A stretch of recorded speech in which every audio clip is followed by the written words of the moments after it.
তৌফিকি ইল্লা বিল্লাহ। আলোচনা শুরু করুন।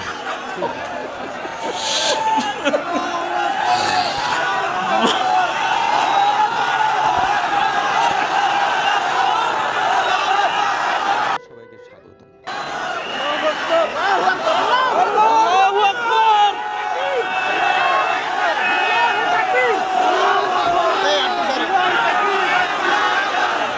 ভালোবাসায় আমি অনেক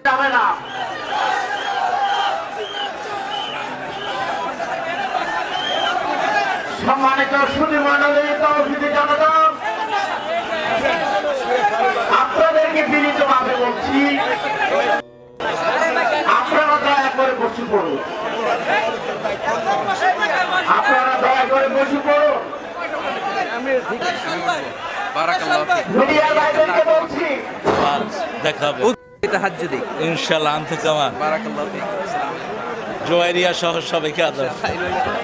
সম্মানিত উপস্থিতি, আর আমার প্রিয় ডক্টর মিজানুর রহমান আজহারি, 12 বছর আগে ওরা এলাকায় গিয়েছিলাম আমি। ও তখন কোরআন তেলাওয়াত করেছিল। তো কোরআন তেলাওয়াত শুনে আমার ভালো লেগেছে। আমি বললাম এদিকে আয়। আমার এটিএনের একটা ছোট্ট কার্ড ছিল, ওটা দিলাম তাকে, বললাম দেখা করবি এটিএনে। গেছে। যাওয়ার পরে আমার আলোচনার আগে দিয়ে একটু আলোচনা রেকর্ড করে টেলিভিশনে ছেড়ে দিলাম। সেই তার হাতে সবক। আজকে আমার মিজানকে আল্লাহ কবুল করুন। মিজানের সুন্দর আলোচনাকে আল্লাহ আমাদের আমলের তৌফিক দান করুন। প্রাঞ্জল ভাষায় অত্যন্ত চমৎকার ভঙ্গিতে কথা বলে, ছোট্ট ছোট্ট সেন্টেন্সে। এটা আমরা উত্তরাধিকার সূত্রে একজন থেকে পেয়েছি, যিনি সারা পৃথিবীর কথার জাদুঘর। মিজান আমাকে অনেক ভালোবাসে এবং ফোনেও সে যখন কথা বলে আমাকে বলে উহিব্বুকা ফিল্লাহ, আমি আপনাকে আল্লাহর জন্য ভালোবাসি। আমিও তাকে আল্লাহর জন্য ভালোবাসি। অনেক দিনের বেদনা ছিল, ওর একটু দেখা হোক, আমারও ছিল তাই। এই জন্য দুইজন একজন আরেকজনকে দেখে শান্ত থাকতে পারলাম না। এটাই আমাদের মোমেনদের পরিচয় হওয়া উচিত। আজকে তাফসীরের ময়দানে যতজন কথা বলেন, আল্লাহ সবাইকে কবুল করুন। হযরতুল আল্লাহ মাওলানা তারিক মুনাওয়ার ভাই অসাধারণ চমৎকার কোরআন থেকে কথা বলেন। যাদেরকে দেখে দেখে আমরা কথা শিখেছি, যাদের অনুপ্রেরণায় এই কোরআনের ময়দানে আমরা এসেছি, তাদের মধ্য থেকে অন্যতম হচ্ছেন আমার শ্রদ্ধাভাজন বড় ভাই আল্লামা তারেক মুনাওয়ার ভাই। সে অনেক আগে ভাইয়ের সাথে দেখা, কত সাল, 2007-08 দিকে বোধহয়। তার মানে এক যুগেরও বেশি ভাইয়ের সাথে দেখা নাই। মাঝে মাঝে ফোন আলাপ হয়। আমেরিকায় যখন থাকতেন মাঝে মাঝে কথা হতো। অনেক ভালোবাসেন আমাকে, অনেক স্নেহ করেন, খোঁজ খবর নিতেন খুব।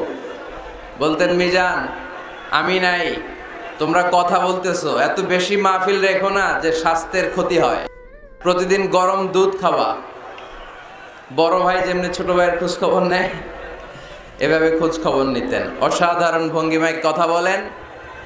অ্যারাবিক, ইংলিশ সব ল্যাঙ্গুয়েজে প্যারালাল, ঠিক কিনা? 3টি বছর বাংলাদেশের তাওহীদি জনতা ওনার কোরআনের এই বাণী থেকে মাহরুম ছিল। আবারও আমাদের প্রিয় বক্তা আমাদের মাঝে ফিরে এসেছে। আমরা সবাই পড়ি আলহামদুলিল্লাহ। হ্যালো বন্ধুরা, আসসালামু আলাইকুম। লিজেন্ড বাইকার এমআইকে চ্যানেলে সবাইকে স্বাগতম। আশা করি সবাই অনেক ভালো আছেন। আপনাদের দোয়ায় ও ভালোবাসায় আমি অনেক ভালো আছি। তো বন্ধুরা, আজকে আমি অবস্থান করছি আগ্রাতে। আর এই আগ্রাতে হলো সম্রাট শাহজাহানের লালকেল্লা ও মমতাজের তাজমহল। যে তাজমহলটি সম্রাট শাহজাহান মমতাজকে ভালোবেসে বানিয়েছিল। আমি গত ভিডিওতে আপনাদের দেখাইছিলাম মমতাজের তাজমহল, এবং সেই ভিডিওতে আপনাদেরকে বলেছিলাম যে আপনাদের জন্য নেক্সট যে ভিডিওটি নিয়ে আসবো, সেই ভিডিওতে আপনাদের দেখাবো সম্রাট শাহজাহানকে যেখানে দীর্ঘ 8টি বছর স্বর্ণের ঘরে আটকে রাখা হয়েছিল, সেই স্বর্ণের ঘর আপনাদের দেখাবো। তো আজকে আমরা চলে এলাম সেই লাল কেল্লাতেই। লাল কেল্লার ভিতরে আমরা প্রবেশ করব এবং স্বর্ণের ঘরটি আপনাদের দেখানোর চেষ্টা করব এবং সেই ঘর থেকে তার তাজমহলের দূরত্ব কতটুকু আপনাদের সাথে সম্পূর্ণ বিষয়ে শেয়ার করব। ভিডিওটি দেখেন, তাহলে আপনারা বুঝতে পারবেন। তো স্কিপ না করে আপনারা সম্পূর্ণ ভিডিওটি দেখতে থাকুন। তার আগে আমরা চারি সাইডটা একটু ঘুরে আসি এবং আপনাদেরকে সম্পূর্ণ ভিউটি দেখাই। আপনারা চারি সাইড যেগুলো দেখতে পাচ্ছেন এইগুলো হলো তার একটি এরিয়া। আমরা এরিয়াটি আগে ঘুরে নিচ্ছি, তারপরে আমরা ভেতরে প্রবেশ করব এবং আপনাদের সম্পূর্ণ ভিডিওটি দেখাবো।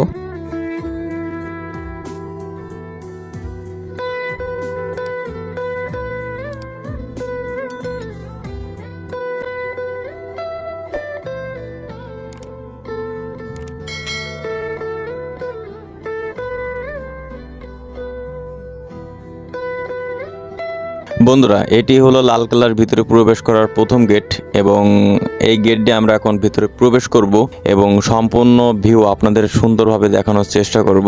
এই ভিতরে প্রবেশ করার জন্য আপনাকে টিকিট গ্রহণ করতে হবে। তো আমরা অলরেডি টিকিট নিয়ে ফেলেছি, সেই টিকিট জমা দিয়ে আমরা ভিতরে চলে এলাম এবং কিছুক্ষণ হাঁটতে হাঁটতে আমাদের মেন জায়গাতে পৌঁছাতে হবে। তো আমরা এখন হাঁটতে হাঁটতে যাচ্ছি।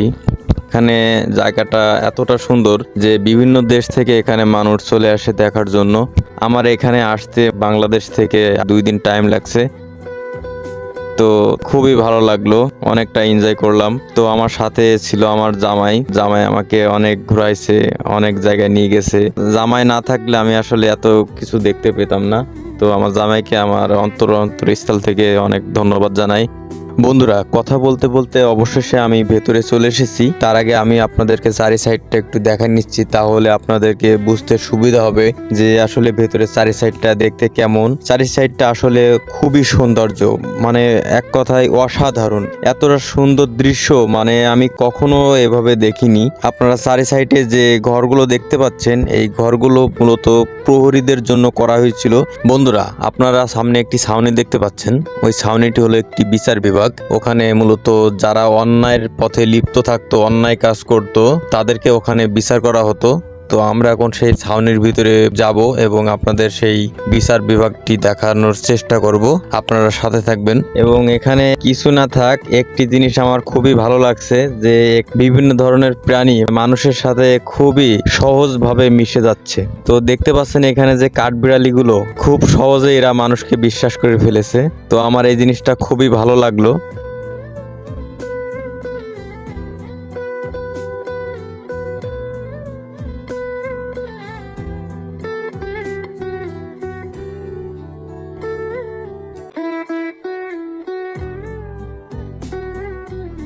এই হলো সেই সম্রাট শাহজাহানের বিচার বিভাগ। এখানে বসে সম্রাট শাহজাহান বিচার করতেন। দেখুন, এটা পুরোটাই পাথর দিয়ে তৈরি, খুবই সুন্দর, মজবুত। এটা শত শত বছরের পুরাতন, তারপরও দেখেন কতটা সুন্দরভাবে অক্ষতভাবে আছে।